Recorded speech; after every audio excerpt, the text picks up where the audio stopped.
الحمدللہ رب العالمین والصلاة والسلام علی سید المرسلین اما بعد فاعوذ باللہ من الشیطان الرجیم بسم اللہ الرحمن الرحیم۔ میرے محترم بزرگوں اور دوستوں، آج کی گفتگو کا موضوع ہے ادب پہلا قرینہ ہے محبت کا۔ آپ کو کسی سے محبت ہے تو اس کا سب سے پہلا قرینہ، اس کی ابتدا یہ ہے کہ آپ اس کا ادب کرنا شروع کر دیں۔ اللہ تبارک تعالیٰ نے سورہ حجرات کے اندر ارشاد فرمایا، یا ایھا الذین آمنوا لا تقدموا بین یدی اللہ ورسولہ واتقوا اللہ ان اللہ سمیع علیم۔ فرمایا کہ اے ایمان والو، اللہ اور اس کے رسول سے آگے نہ بڑھو اور اللہ سے ڈرو کہ بے شک وہ سننے والا جاننے والا ہے۔ یہ آیت کریمہ تب نازل ہوئی جب کچھ صحابہ کرام نے عید والے دن نبی پاک صلی اللہ علیہ وسلم کی قربانی کرنے سے پہلے قربانی کر لی۔ تو آپ دیکھیں، قربانی کرنا یہ خالصتاً اللہ تعالیٰ کی عبادت ہے۔ تو خالصتاً جو اللہ تعالیٰ کی عبادت ہے اس میں بھی رب تعالیٰ فرما رہا ہے کہ عبادت تم نے لوگوں میری کرنی ہے، لیکن ادب یہاں بھی میرے محبوب کا سامنے رکھنا ہے۔ یہ نہیں کہ اللہ کی عبادت کرنی ہے تو میرے محبوب کو چھوڑ کے ہی کرتے جاؤ۔ تو اللہ تبارک تعالیٰ نے فرمایا نہیں، تم نے میرے رسول سے آگے نہیں بڑھنا۔ اس لیے کہتے ہیں خاموش اے دل بڑی محفل میں چلانا اچھا نہیں، کہ ادب پہلا قرینہ ہے محبت کے قرینوں میں سے، سب سے پہلا قرینہ۔ اگر بندہ کسی سے محبت کرتا ہے تو اس کا اتنا زیادہ ادب بھی کرے گا، اور اگر ادب نہیں کر رہا تو پتہ چلا وہ محبت کے اندر جھوٹا ہے۔ اور یاد رکھیے، ایک ہوتا ہے ادب اور ایک ہوتا ہے ادب کی اداکاری۔ حقیقی جو ادب ہے وہ اداکاری کا محتاج نہیں ہوتا۔ ہمارے یہاں نا کچھ ادب کا بھی انداز مختلف ہے۔ ہم جس کا ادب کرتے ہیں وہ اگر ہمارے مزاج کے خلاف کوئی بات کرتے ہیں تو ہم اس کا ادب کرنا بھی بھول جاتے ہیں جی۔ استاد کبھی ڈانٹ دینا تو آج کل کے طلبہ وہ ادب پھر بھول جاتے ہیں۔ باپ کبھی مزاج کے خلاف بات کر دے تو اولاد ادب بھول جاتی ہے۔ جبکہ ادب حقیقی طور پر یہ ہے کہ آپ نے بے ادبی نہیں کرنی، سامنے والے کا رویہ جو بھی ہو۔ اس کی مثالیں ہمیں حضور علیہ السلام کے غلاموں کی زندگیوں سے ملتی ہیں۔ صحابی رسول حضرت کعب بن مالک رضی اللہ تعالیٰ، آپ خود بیان کرتے ہیں کہ نبی پاک صلی اللہ علیہ وسلم نے جب صحابہ کرام کو غزوہ تبوک پر جانے کے لیے دعوت دی تو صحابہ کرام جوک در جوک بہت بڑا لشکر تیار ہو گیا، لیکن کچھ صحابہ نہ جا سکے، کچھ لوگ نہ جا سکے، جن میں سے منافقین میں تھے۔ وہ تو بہانہ ڈھونڈتے نا، تو فرماتے ہیں کہ میں بھی نہیں جا سکا، سستی ہو گئی مجھ سے۔ جب حضور علیہ السلام فاتح بن کے واپس تشریف لائے، جو منافقین تھے انہوں نے جھوٹی موٹی نہ کوئی بہانے لگائے، میں ٹھیک نہیں تھا، میں یہ تھا، میں وہ تھا۔ تو حضور علیہ السلام نے سب کو کہا چلو ٹھیک ہے، لیکن جب میں حضور کی بارگاہ میں حاضر ہوا نا تو میں نے عرض کیا حضور سستی ہو گئی ہے، غلطی ہو گئی ہے، معاف فرما دے۔ تو حضور علیہ السلام مجھ سے ناراض ہو گئے۔ پھر ایسی ناراضگی صرف یہاں تک نہیں، حضور علیہ السلام نے سارے صحابہ سے حکم فرما دیا، فرمایا کہ کعب بن مالک سے آج کے بعد کسی نے کوئی بات نہیں کرنی۔ اور ناراضگی بھی پھر ایک دو دن کی، ایک ہفتے کی، مہینے کی نہیں، 50 دن تک حضور علیہ السلام ناراض رہے۔ اس وقت میری کیفیت کیا تھی کہ میں جس دوست کے پاس بھی جاتا ہوں، جس جاننے والے کے پاس بھی جاتا ہوں، میری طرف سے رخ پھیر لیتا ہے۔ مسجد نبی شریف میں جاتا ہوں، سلام عرض کرتا ہوں، حضور علیہ السلام صرف میرے سلام کا جواب دیتے، اس کے علاوہ میرے سے کوئی بات نہیں کرتے، رخ پھیر لیتے۔ لیکن فرماتے ادب اس وقت بھی میں نے برقرار رکھا ہے جی۔ ایسا کوئی ہمارے ساتھ کوئی بڑا کرے تو ہم ان کے خلاف بھی بڑی عجیب و غریب منصوبہ بندی کرنا شروع کر دیتے ہیں۔ لیکن فرماتے ہیں پھر حضور علیہ السلام نے یہاں تک فرما دیا ہے، کعب اپنی بیوی کو اس کے ماں باپ کے گھر چھوڑا، وہ بھی تیرے پاس نہ رہے۔ میں نے عرض کیا حضور اگر فرمائیں تو طلاق دے دوں، اور میں نہیں، بس اس کو اس کے ماں باپ کے گھر چھوڑا، تو میں چھوڑ آیا، تو میں اکیلا رہ گیا۔ وہ میرے پر جو دن گزر رہے تھے نا میں ہی جانتا ہوں، لیکن میں نے ادب کا دامن کبھی بھی چھوڑا نہیں۔ فرماتے اس دن تو اخیر ہو گئی جس دن ایک ملک غسان کے کافر بادشاہ نے مجھے پیشکش کی۔ اس نے پیغام بھیجا، اے کعب تو میدان کا آدمی ہے، تو شاہ سوار ہے، مجھے پتہ چلا ہے تیرے نبی علیہ السلام تجھ سے ناراض ہو گیا، لہذا تو میرے پاس آ جا، تجھے میں عہدہ دے دیتا ہوں۔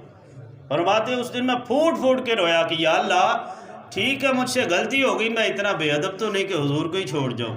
یہ لوگوں نے میرے بارے کیا سوچنا شروع کر دیا کہ میں اپنے آقا علیہ الصلوۃ والسلام کو چھوڑ جاؤں گا۔ فرماتے بڑا کچھ ہو گیا لیکن میں حضور کے در پہ پڑا رہا۔ بالآخر 50 دن گزرنے کے بعد حضور علیہ الصلوۃ والسلام نے مجھے بلا ہی لیا، فرمایا کہا باجا تیری توبہ قبول ہو گئی ہے، تیری توبہ قبول ہو گئی ہے۔ جب بندہ ادب کا دامن نہیں چھوڑتا تو اللہ تعالیٰ اسے ادب کا پھل ضرور عطا فرماتا ہے۔ پھر میں نے عرض کی یا رسول اللہ صلی اللہ علیہ وسلم آپ فرمائیں تو وہ مال جس کی محبت میں یا جس کے اندر میں بہک کے سستی ہوگی وہ مال سارا رب کی راہ میں خرچ کر دوں؟ حضور علیہ الصلوۃ والسلام نے فرمایا نہیں، ضرورت نہیں ہے، صرف اس کا چوتھا حصہ جو ہے وہ اللہ کی راہ میں خرچ کرو، باقی آپ پاس رکھو، لیکن آئندہ خیال کرو۔ جی ادب یہ ہے کہ بندہ کسی بھی زندگی کے موڑ پہ جا کے بے ادبی نہ کرے۔ یہ صحابہ کرام کی زندگی سے ہمیں ملتا ہے۔ میرے آقا علیہ الصلوۃ والسلام کا جو مبارک ممبر تھا نا اس کے 3 سیڑھیاں تھیں۔ حضور علیہ الصلوۃ والسلام سب سے اوپر والی سیڑھی پر تشریف فرما ہوتے تھے اور خطبہ ارشاد فرماتے۔ حضور علیہ الصلوۃ والسلام کے بعد جب حضرت ابوبکر صدیق رضی اللہ تعالیٰ عنہ خلیفہ بنے تو آپ حضور علیہ الصلوۃ والسلام کی جگہ پر وہ تیسری جگہ پر نہیں بیٹھے، بلکہ جہاں حضور علیہ الصلوۃ والسلام قدم شریف رکھتے تھے دوسری سیڑھی پہ وہاں بیٹھے۔ صحابہ پوچھا حضور آپ نیچے بیٹھے ہیں، اور میں اپنے آپ کو اس قابل نہیں سمجھتا کہ حضور علیہ الصلوۃ والسلام کی جگہ پر بیٹھے۔ اور جب حضرت عمر فاروق رضی اللہ تعالیٰ عنہ خلیفہ بنے آپ اس سے بھی نیچے جہاں حضرت ابوبکر صدیق رضی اللہ تعالیٰ عنہ نے پاؤں رکھے تھے وہاں بیٹھے۔ صحابہ نے عرض کی حضور آپ ادھر کیوں بیٹھے، اوپر کیوں نہیں بیٹھے؟ آپ فرمانے لگے کہ میں اپنے آپ کو اس قابل نہیں سمجھتا کہ جہاں ابوبکر صدیق بیٹھیں گے وہاں میں بیٹھوں، اور جہاں حضور بیٹھے میں بیٹھوں، میں اس قابل نہیں سمجھتا۔ صحابہ کرام اپنے سے بڑوں کا ہر ایک کا اس قدر ادب کرتے ہیں، اور میرے آقا علیہ الصلوۃ والسلام نے فرمایا من لم یرحم صغیرنا ولم یعکر کبیرنا فلیس منا، فرمایا جو ہمارے بڑوں کا ادب نہیں کرتا، چھوٹوں پر شفقت نہیں کرتا، وہ ہم میں سے ہے ہی نہیں۔ حضرت عبداللہ بن عمر رضی اللہ تعالیٰ عنہ فرماتے حضور علیہ الصلوۃ والسلام آپ نے صحابہ کی طرف ایسے نظر کی اور سوال کیا، فرمایا صحابہ وہ کون سا درخت ہے جس کی مثال مومن کی طرح ہے، اور وہ ایسا درخت ہے اس کے پتے نہیں جھڑتے۔ حضرت عبداللہ بن عمر اس وقت چھوٹی عمر میں تھے، فرماتے ہیں مجھے اس کا جواب آتا تھا، لیکن اپنے بڑوں کے ادب کی وجہ سے کہ میرے والد گرامی عمر فاروق بھی یہاں موجود ہے، ابو بکر صدیق بھی موجود ہے، مولا علی بھی موجود ہے، جب وہ نہیں بول رہے تو ان کی جگہ پر میں کیسے بولوں؟ ان کی ادب کی خاطر میں خاموش رہا، تو حضور علیہ الصلوۃ والسلام نے دوبارہ سوال دہرایا، میں پھر بھی خاموش رہا۔ صحابہ عرض کرتے حضور آپ ارشاد فرمائے، تو حضور علیہ الصلوۃ والسلام نے فرمایا وہ کھجور کا درخت ہے۔ فرماتے مجھے جواب آتا تھا لیکن بڑوں کے ادب کی وجہ سے، ہمارے آنا جو زیادہ باتیں کرتا ہے زیادہ بولتا ہے ہم کہتے ہیں یہ بڑا عالم ہے یا یہ سیانہ بندہ ہے، ایسی بات نہیں ہے۔ علم صرف زیادہ بطونی ہونے میں نہیں رکھا ہوا، وہ میرے آقا علیہ الصلوۃ والسلام کے غلام جن کے علم پر میرے آقا علیہ الصلوۃ والسلام کو اتنا اعتماد ہے کہ ارشاد فرمایا انا مدینۃ العلم و علی بابها، کہ میں علم کا شہر ہوں، میرا علی اس کا دروازہ ہے۔ وہ مولا علی باب علم فرماتے ہیں کہ میں ایک مسئلہ پوچھنا تھا، تو میں حضور علیہ الصلوۃ والسلام کی بارگاہ میں گیا تو حضور کا ادب اس قدر میرے دل میں تھا کہ میں ادب کی وجہ سے مسئلہ نہیں پوچھ سکا، بات ہی نہیں کر سکا حضور کے سامنے ہے جی۔ اور فرماتے یہ نہیں کہ ایک دن دوسرے دن گیا دوسرے دن بھی نہیں بات کر سکا، میرے دل میں یہ خیال آتا تھا کہ میں سوال کروں اس سے بہتر ہے کوئی اور وہ سوال کرے میں جواب ہی سن لوں بس ہے۔ فرماتے 14 دن میں حضور کی بارگاہ میں آتا رہا، اسی نیت سے کہ آج کوئی وہ سوال کر دے مجھے نہ کرنا پڑے۔ تو 14 دن پر ایک بدو آیا، اس نے وہ سوال کیا تو میں نے اس کا کان لگا کے جواب سنا۔ حضور علیہ الصلوۃ والسلام جواب بھی ارشاد فرما رہے تھے، ساتھ میری طرف دیکھ کے مسکرا بھی رہے تھے۔ یہ دیکھیں علم کا شہر جن کو کہا گیا، حالانکہ سوال کرنے کی ممانعت نہیں ہے، لیکن ادب کوئی کسی چیز کا نام ہے نا، ادب بھی کوئی چیز ہے۔ صحابہ کرام نے وہ کر کے دکھایا۔ اور حضرت عمر فاروق رضی اللہ تعالیٰ جب خلیفہ بنے نا تو آپ ایک دن جمعہ پڑھانے کے لیے مسجد میں آ رہے، تو ظاہر جمعہ پڑھانے کے لیے بندہ آتا ہے نہا دھو کے تیار ہو کے دھلے ہوئے صاف ستھرے کپڑے پہن کے، تو راستے میں حضرت عباس حضور کے چچا ہے ان کا مکان آتا ہے، تو وہاں سے جب گزرنے لگے تو ان کی چھت کا پرنالہ بہہ رہا تھا، تو وہ گندا پانی نہ آپ کے کپڑوں پہ پڑ گیا۔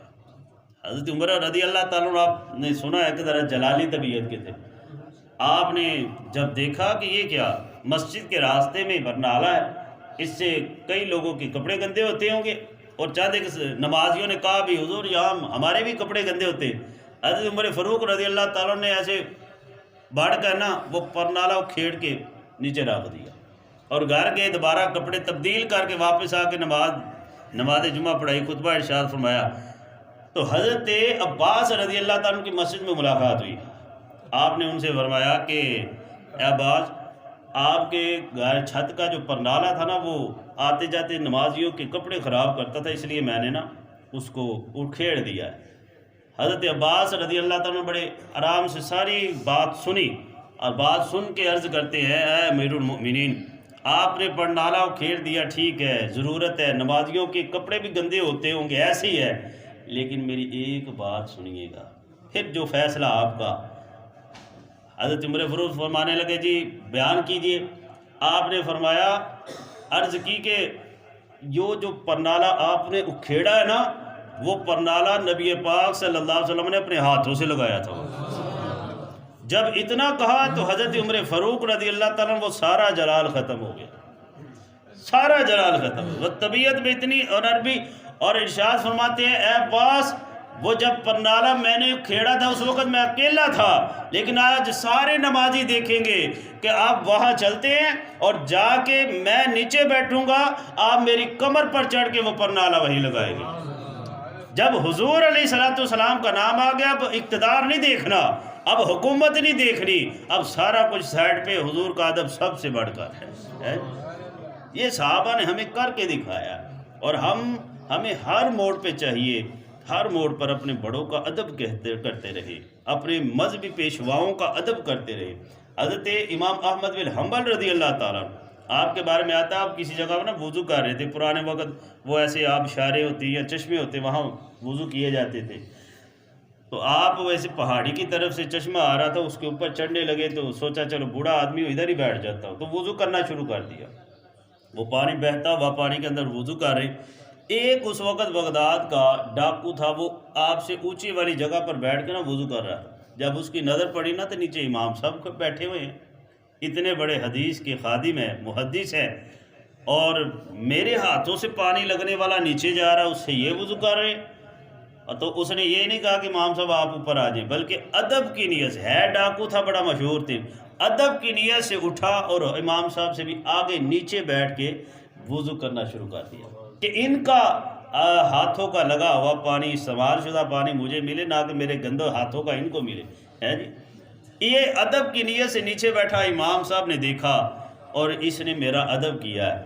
فرماتے امام صاحب نے میری آنکھوں میں آنکھوں ڈالی، بس آنکھوں میں آنکھیں ڈال کے کچھ دیر دیکھا تو میرے اندر ایسی وہ خماری چاہی چھا گئی کہ میں حیران رہ گیا کیا ہوا۔ تو امام صاحب نے وہیں پر وضو کر کے وہیں پر مصلی بچھا کے 2 رکعت نفل پڑھے اور میرے لیے دعا کی، اللہ تعالیٰ نے اس ادب کے برکت سے مجھے سچی توبہ کی توفیق نصیب فرمائی۔ تو ادب با ادب با نصیب، بے ادب بے نصیب، ہمیں کسی بھی موڑ پر ادب کا دامن نہیں چھوڑنا۔ اللہ تعالیٰ ہمیں حقیقی معنوں میں با ادب بنائے اور با ادب ہی رہنے کی توفیق عطا فرمائے، آمین بجاہ النبی الامین صلی اللہ